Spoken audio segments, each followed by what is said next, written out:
started, I got to tell you a story. We, before this arrest, I got into a shootout with a Colombian hitman. It was in Key Biscayne. Went to arrest this guy.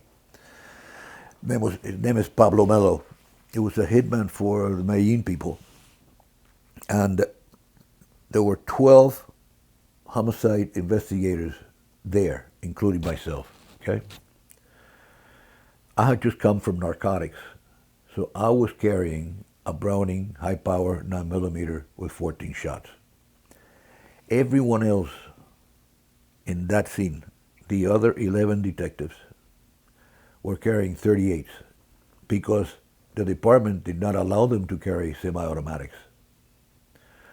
So we had 80 rounds, okay, among all 12 of us.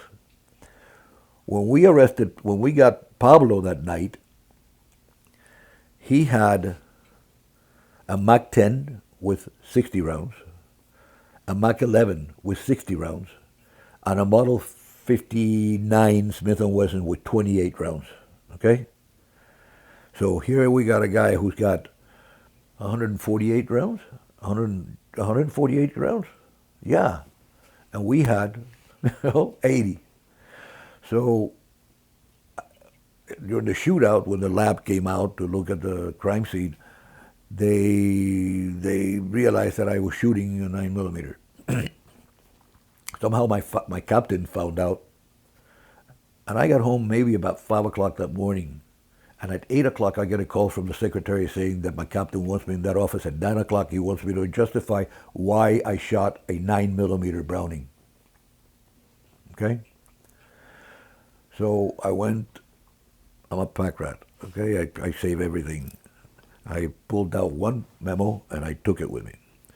So I get called into the major's office for the captain to ask me in front of the major why I used a Browning. Why was I, shooting a Browning when I wasn't authorized?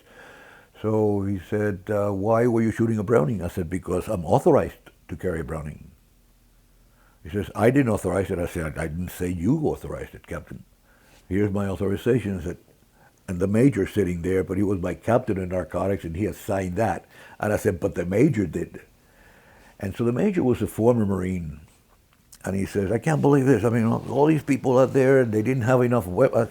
I said, well, that's the new animal that we're dealing with out here, Major. I mean, this is not like, a robbery, a 7-Eleven robbery or a bank robbery. You run into guys with maybe some automatic. No, these guys are shooting fully automatic machine guns with double, triple magazines.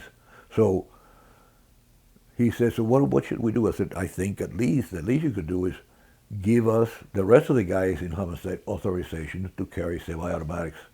So he looks up Major Bob Windsor. God bless him. I love that man.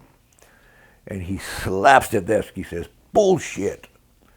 Let's go for fully automatics. And that's it. When CENTAC went operational, we had machine guns.